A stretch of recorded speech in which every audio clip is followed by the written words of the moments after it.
Ah, moi, je suis né en Italie, moi. Ok. Moi, je suis né à San Prospero sulla Secchia, c'est-à-dire à 15 km de Mirandola et 15 km de Modena. Donc, je suis né dans la campagne italienne, hein, ce qu'ils appellent un peu la pianura padana. Enfin, c'est la région des moustiques en été et puis l'épaisseur de neige en hiver, voilà. La région du vinaigre balsamique, voilà, j'avais même un oncle qui en faisait encore il y a quelques années. Moi, je suis arrivé en France, j'avais 4 à 5 ans quand je suis arrivé en France. J'étais l'aîné de deux frères plutôt. Et j'ai eu deux autres frères qui sont nés en France. Et mon père, lui, il a immigré à l'époque, l'Émilie-Romagne, enfin plus particulièrement autour de Modena, c'était une zone de misère et de chômage, hein. Il n'y avait pas de travail juste après la guerre. Et à titre d'anecdote, mon père, 3-4 mois avant ma naissance, la semaine de Noël, il l'a passé en prison à Modena parce qu'il faisait des manifestations pour le travail et pour le sous-emploi contre le chômage, etc., qu'il y avait en 1947, 48 et 49 en Italie. Et quand je suis né, comment dirais-je, au mois de mars, et lui, à Noël, il était une semaine de prison suite à des manifestations et à des grèves qu'il faisait avec d'autres camarades à Modena. Et donc c'est en 1953 qu'il a décidé effectivement de venir en France pour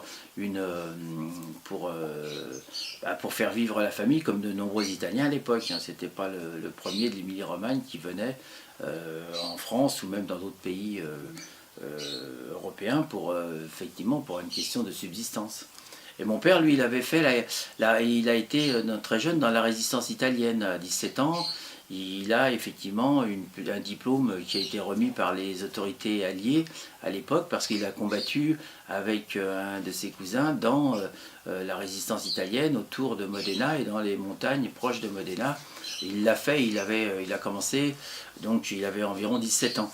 Il est né en 27, donc il avait 17 ans quand il a commencé à entrer en résistance et à se battre contre les fascistes italiens qui étaient présents et aussi les forces allemandes qui étaient toujours en Italie à cette époque-là, avant l'arrivée effectivement des Alliés qui sont montés du sud de l'Italie, qui sont montés sur le nord, etc., et ainsi de suite.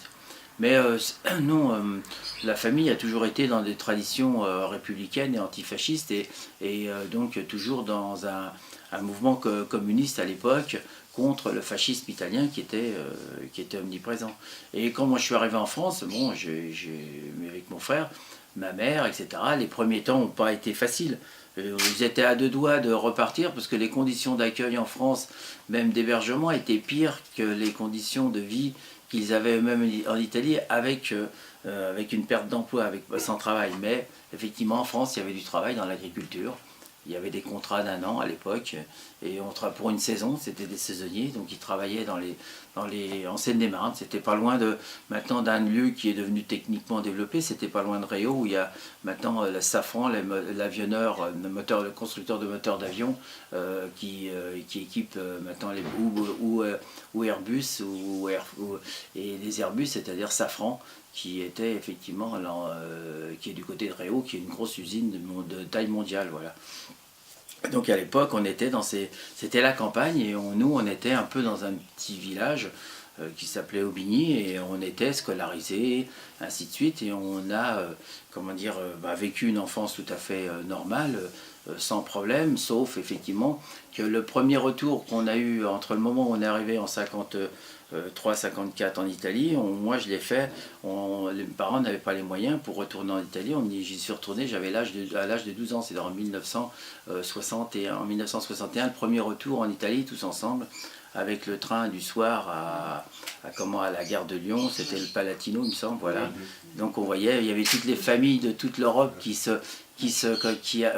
pour les Français c'était là, quand on arrivait à Milan, effectivement là c'était une scène du néoréalisme du cinéma italien où là il y avait toutes les régions d'Italie qui étaient émigrées dans toute l'Europe qui arrivaient à la station centrale, c'est ça, de Milan, où là les paquets sortaient par les fenêtres, où il y avait tous les dialectes et tous les mélanges d'Italiens qui se croisaient pour repartir chacun dans sa région, puisque c'était le nœud ferroviaire pour toute l'Italie. qui venaient que ce soit de France, que ce soit du Luxembourg, d'Allemagne, etc. Donc, ou de Suisse, tout le monde convergeait là pour ensuite repartir dans les différentes régions. Donc c'était un mélange, j'ai toujours le souvenir effectivement de cette époque, avec ce mélange de patois, d'italiens de différentes régions, etc., qui étaient partis pour vivre ailleurs et pour pouvoir faire face aux besoins de leur famille. Et mon père, lui, en parlant de la filiation politique, mon père en France ne s'est pas engagé tout de suite politiquement. Il était dans des actions politiques, il suivait, etc. les choses. Il l'a fait un peu plus tard parce que dans son milieu de travail, il était dans un milieu effectivement où c'était sur des chantiers et donc il y avait des Italiens, il y avait aussi des Espagnols, il y avait des gens du Maghreb, il y avait des gens du Portugal, donc comment dirais-je, et la conscience politique au-delà de ce secteur-là, il l'a eu plus tard parce que c'était un secteur où la lutte était immédiate parce que c'était l'emploi, c'était les salaires, c'était comment se défendre, etc. contre l'exploitation capitaliste. Parce qu'il ne faut pas oublier que entre fascisme et capitalisme, il y a toujours des liens très forts. Je veux dire, l'un ne va pas sans l'autre. Malheureusement, on n'a jamais vu un système capitaliste être mis à mal par un système fasciste. Là, il y a toujours quelque chose qui se poursuit. Et lui, donc, il luttait à travers, effectivement, des revendications sociales, revendications de salaire, etc. Il avait une certaine manière de faire parler les gens et de rassembler les gens autour de lui à travers sa manière d'être et puis sa façon de synthétiser les choses, tout en maîtrisant très mal le français. Parce qu'il avait une maîtrise du français qui était à la fois un mélange un peu d'italien, de patois et de français. Donc l'expression, comment dirais-je, je dirais, de ces revendications, elles étaient assez amusantes, même pour nous, même ces petits-enfants en rient toujours, parce qu'il avait une manière de synthétiser les choses qui lui était particulière, mais c'était toujours très pertinent. Que ce soit même dans ces dernières, quand il a commencé à militer à Verneuil-l'Étang en Seine-et-Marne, avec le Parti communiste, donc c'était une mairie socialiste. D'ailleurs, dernièrement, là où il était militant sur la région de Nangy, les dernières élections municipales qui ont été faites suite à des problèmes de la majorité de droite, c'est un sénateur communiste qui a repris la mairie de Nangy dernièrement. Donc c'était le secteur où il était en tant que militant et il était actif au niveau du Parti communiste français pour défendre ses revendications. Et moi, je sais que, bon, dans la discussion, maman, il avait toujours peur qu'on s'engage trop politiquement parce que suite à ce qui s'était passé en Italie, ça y est, si mes enfants font ça, elle avait toujours la crainte qu'on se retrouve en prison, etc. Comme mon père l'avait eu pendant une semaine, poursuivi, etc., et ainsi de suite. Et donc elle avait toujours cette crainte-là, mais en même temps, on était dans un environnement familial où la contestation du système, elle était présente. C'est-à-dire les luttes que mon père et ma mère avaient connues, les incursions fascistes pour menacer mes parents, mes grands-parents ou mes oncles et tantes, parce que certains de mes oncles ne voulaient pas être conscrits par l'armée italienne. Donc il y en a qui fuyaient, etc.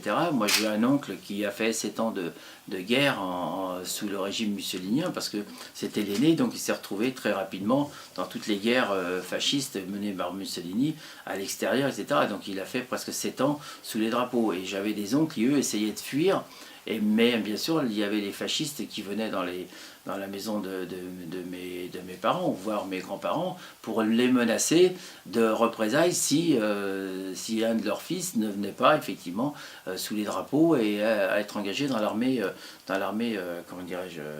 mussolinienne. Voilà.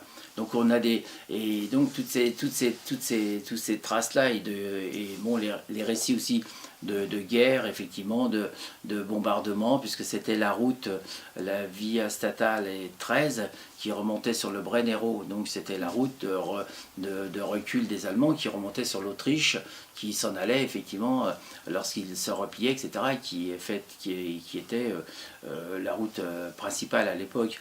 Et donc là, ils m'ont raconté effectivement les exactions faites par les Allemands, les jeunes de la région qui étaient fusillés, etc. Donc ça, c'était des récits que j'avais quand j'étais gamin, adolescent, Et puis moi je me suis forgé tout doucement par cet environnement une pratique politique de gauche et une pratique politique de gauche complètement dans la ligne du Parti communiste français à l'époque. Et toujours maintenant, puisque maintenant je suis élu à Bobigny, je suis élu communiste à Bobigny, et je suis président du groupe communiste et républicain sur la ville de Bobigny, et également sur le président du groupe communiste républicain et parti de gauche sur Est Ensemble, l'agglomération qui vient de se constituer il y a 2 ans de 400 000 habitants. Donc voilà, donc moi j'ai eu des responsabilités politiques assez tard, j'étais toujours militant. Et j'ai été militant sur le terrain local au niveau du Parti communiste et j'ai m'étais aussi énormément militant au niveau de l'entreprise. Ce qui est quand même beaucoup plus dur d'être dans l'entreprise, de faire une pratique politique dans l'entreprise qu'en dehors de l'entreprise. Parce que là, vous avez, comme dirais-je, vous êtes au cœur du problème du système capitaliste. C'est là où se fait le profit, c'est là où le travail est exploité, c'est là où les gens souffrent dans le quotidien. Et au jour d'aujourd'hui, on voit que la souffrance au travail, au lieu de diminuer avec les progrès techniques, est en augmentation constante, puisqu'il y a une pression sur le travail en dehors même des heures de travail. Moi, j'ai commencé à coller des affiches en 1965 j'avais à l'école un professeur, enfin au collège, un professeur qui était de gauche, plutôt au Parti socialiste, et qui m'avait donc avec qui il y avait des petites discussions. Et c'est doucement, j'ai commencé à coller des affiches parce qu'il n'y avait pas de, comment dirais-je, d'implantation de parti communiste en tant que tel dans le village de Verneuil-l'Étang où j'étais. Et moi, je suis donc militant sur cette ville.